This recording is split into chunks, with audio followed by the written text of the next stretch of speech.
kahawig na kahawig po siya ng Suzuki Raider 150. 100% kuwang-kuwa niya si Raider ng Suzuki 150.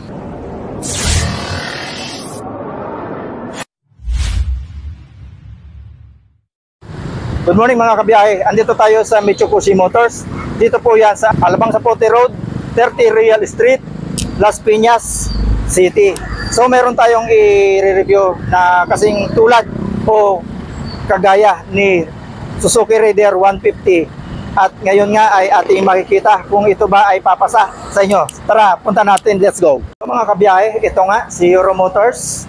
Papakita natin ang appearance ng unit na ito, which is kahawig na kahawig po siya ng Suzuki Raider 150. So dito, kitang-kita naman natin, lalo na dito, itong headlight niya, ayan, meron din po niyan ang Raider 150.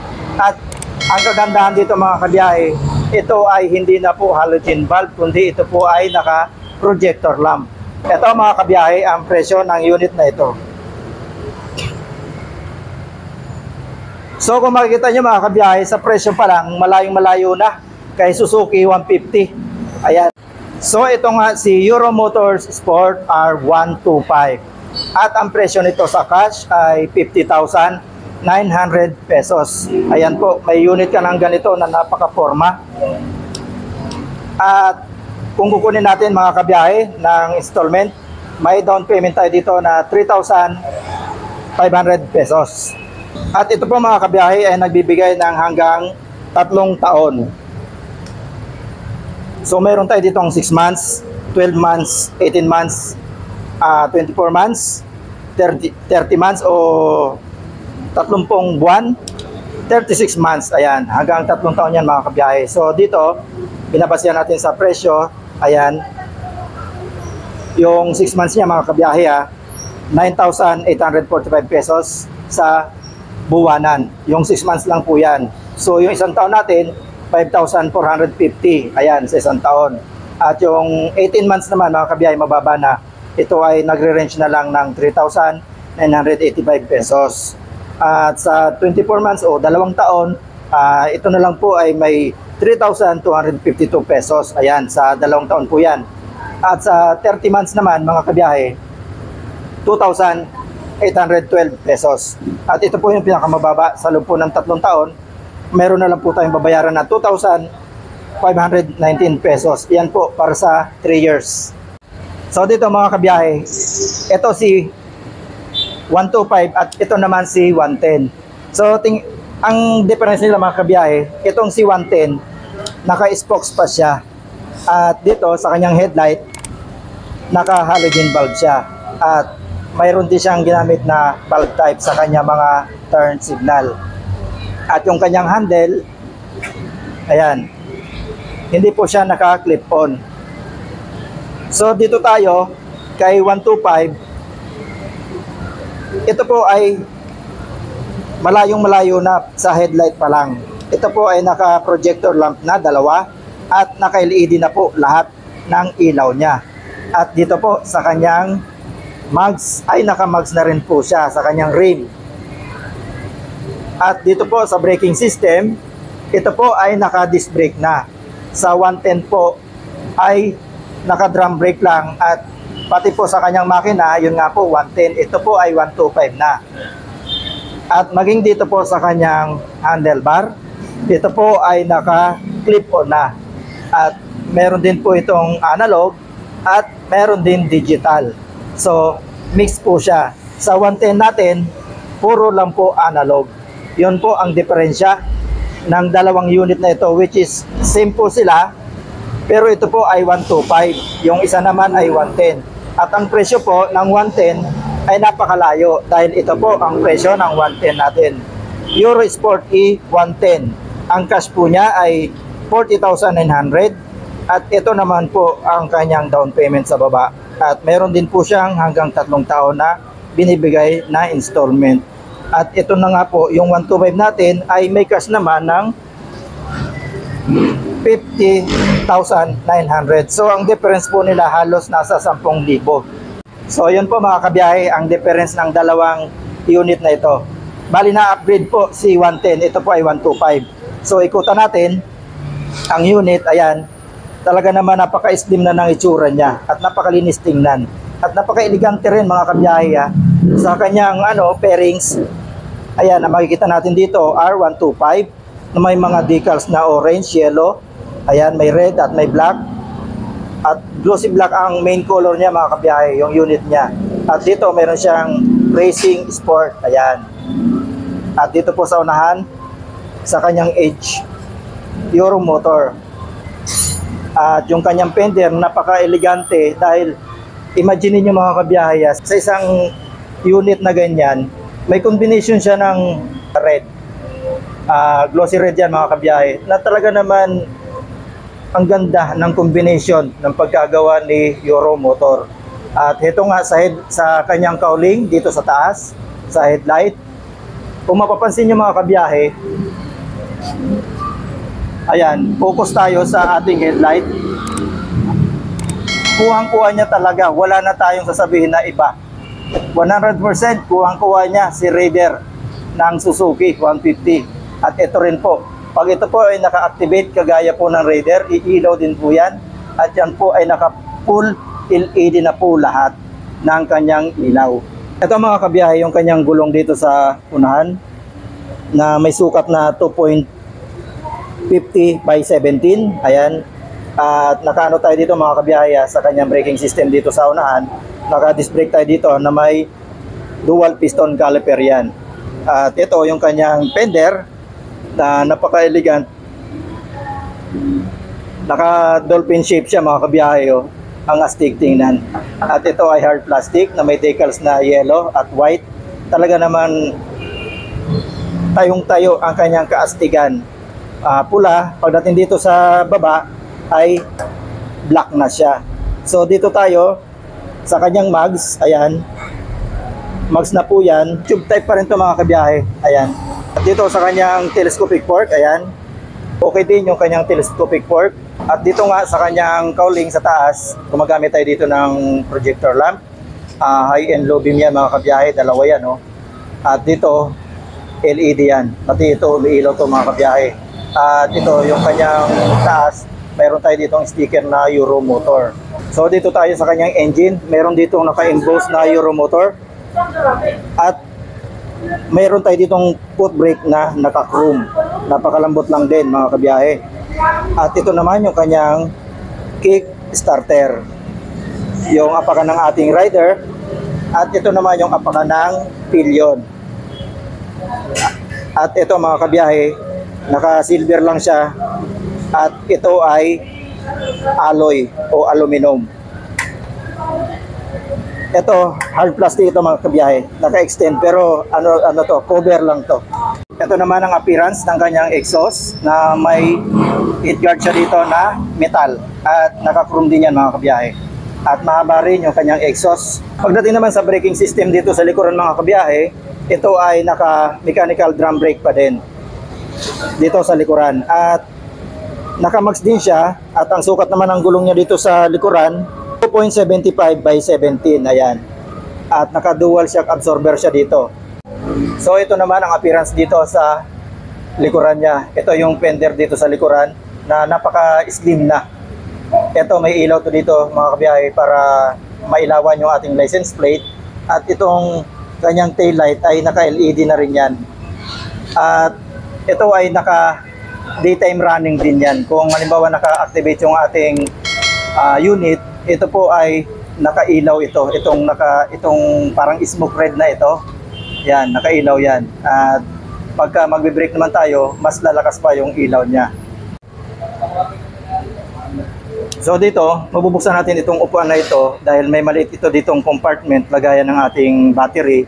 Doon naka-install at yung ating common tools. At ito yung bukasan. Sususiyan natin dyan para mabuksan itong ilalim na to. At dito naman sa baba, ayan, meron tayo ditong naka high speed na sprocket. Ang teeth nito mga kabiyahe, 36 teeth lang So high speed yan mga kabiyahe. At yung kanyang kadena, malaki rin ang ilinagay. At meron tayo ditong cover ng ating chain para hindi siya madudumihan lalo na pagka tag-ulan. Ito rin naman ang appearance ng kanyang swing arm. Ayan. Makapal yan mga kabiyahe. At dito, ito yung ating shifter na naka-chrome. Ayan. At yung ating side stand. At yung ating center stand. So dito sa pairings niya mga kabiyahe, kabilaan yan, may mga butas yan. So may mga air vent yan mga kabiyahe para yung hangin, tagus-tagusan lang dyan. Hindi siya mabubulunan ng hangin. Kaya yan ang purpose ng mga air vent na yan, yung mga butas-butas na yan. Ito naman mga kabiyahe, ang appearance ng upuan. Isang texture lang siya. At okay din yung kanyang foam. Maano rin, hindi matigas, hindi rin malambot, tama-tama lang. Ayan. At ito rin naman yung hawakan ng ating pinion.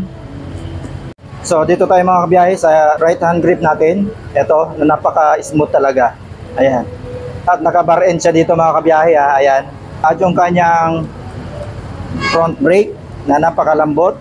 At ito yung lubricant ng ating preno sa harapan dahil siya nga po ay naka-disc brake na. At ito yung kanyang electric starter. Ayan. Meron tayo na electric starter dito. So dalawa ang starting system natin dito, electric at saka yung kick. Pagdating naman dito sa kaliwa, ayan, naka-bar end din yan mga kabiyahe. On and off ito mga kabiyahe. Ito pala yung high and low beam. Itong red, high and low beam.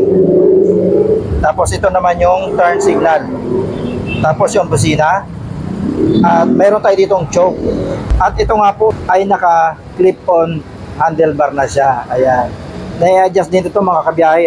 At pagdating dito sa kanyang instrument panel, ito nga po ay naka semi-digital na dahil meron po tayo ditong fuel gauge. Ayan po, digital po yan. At yung ating gear indicator, digital din po yan. At ito naman yung ating RPM, kilometer. Ayan. So, analog and digital. So, yan po yung mga details na makikita dito sa kanyang instrument panel. At pagdating naman sa kanyang ignition, ayan, hindi pa ito naka-shutter lock. Mga kabiyahe, magpapatulong tayo kay Sir Cyrus para masabi niya ang mga kailangan dito kung tayo kukuha ng installment sa kanilang store at yung kanyang exact address ng store nila. Good morning po. Good afternoon, sir. Happy day, Kakoshi. This is Cyrus G. De La Torre from MMPI Las Piñas branch. Sa mga magtatanong po kung saan po yung located po namin, located po kami sa Stall 3 and 4, Las Piñas Commercial Complex, Barangay Talon 1, Las Piñas City. So, yun po yung exact located po namin in front of High Precision Clinic. Yan po yung landmark po namin. Yan. Sa mga magtatanong naman po ng mga list of requirements, ano-ano nga po ba yung mga kailangan na requirements para sa mag-a-apply for motor loan. So, unang-una po is 2x2 pictures, 2 valid IDs po. Siyempre, kailangan natin dyan ng driver license. Tapos, any valid IDs po. Tapos, LTO portal. Bakit po ba pinapa-required yung LTO portal? Dahil po, doon rin po lalabas yung ORCR nyo po. And then, proof of income. Ano-ano po ba yung mga proof of income natin? Payslip po, at least 2 months. COE. Kung may business po kayo, barangay permit, mayor's permit, DTI permit. Yon. And then, proof of billing. Ano-ano po ba yung billing natin? Pwede na po sa amin yung Meralco, Maynilad, bill po ng Wi-Fi. Yon. And then, barangay clearance for motor loan purpose. Yung po yung basic na hinihingi po namin na requirements. So, proceed na po tayo, sir, sa previous na meron po kami. Una dyan, sir, Makoto helmet, free 3 years registration, TPL insurance, and then 1-year warranty. Yun po yung previous po na meron po kay Mitsukoshi Motors. Yon. Ayun. Thank you po kay Sir Cyrus at natulungan tayo magpaliwanag. Doon po mga kabiyahe sa requirements, baka malula kayo sa dami. Klaruhin ko lang sir, yung ano ba yung COE? COE sir, Certificate of Employment. Ayun. Yan, hinihingi po yan sa mga company nyo. Yan. Ayun, COE po pala ay Certificate of Employment. Yan. Or pwede sir, kung wala kayong COE, or pwede naman pong payslip at least 2 months po na latest po. Yan. Para po hindi na tayo mahirapan magpa-verify kung kay financing kung magkano yung pasok sa budget nyo na mga motor na applyan nyo for motor loan. Yan. Sir, linawin ko lang doon sa barangay clearance. Naka-indicate po ba dito kung anong purpose? Yes, sir. For i-request niyo po sa mga barangay nyo, barangay clearance po for motor loan purpose. Yun po yung sasabihin nyo sa barangay nyo. For motor loan purpose po. Ayun, yun po ang ilalagay natin sa ating barangay clearance, hindi po job kundi motor loan. So yung ano sir, yung halimbawa, kailangan din po ba ng co-maker? Yes, sir. Depende po sa verification ng financing. If need po natin mag-provide ng co-maker, pero kung hindi naman po need mag-provide, okay lang din po yun. Depende po, sir, sa verification po ng financing po namin. Yan. Ayun. So, dumidepende po pala sa financing po nila. Kung magre-require sila ng co-maker, sana wag na. Sapat na sana yung tayo na lang. Yes. Maraming salamat po, Sir Okay, Cyrus. sir. Maraming salamat. At hanggang sa muli po. Yes, sir. Thank you, sir. Thank you po. So yun po mga kabiyahe, ang ating review sa unit na ito, si Euromotors 125. At bago pa man tayo magtapos, ako po muna ay magpapasalamat sa buong team ni Ma'am Lizelle. Ayan, yan po yung branch manager dito sa store na ito. At kay Sir Cyrus, yung nagpaliwanag po sa atin, Sir Cyrus de la Torre, Andrea East, at si Sir Mechanic na si Sir Ruel or si Sir Weng. Shout out po, Sir Darrell Alfonso, Erwin Kagalitan, ayan, Juper Fernandez, Aris Almendares, Ruel Altis, Joel Lambino, Junjun Igamao, Abel Acosta, Ram Sultan, at Emilio Gubat, Jubil City ng Benguet. Ayan, shout out po sa iyo, sir. Sir Handyman, shout out po.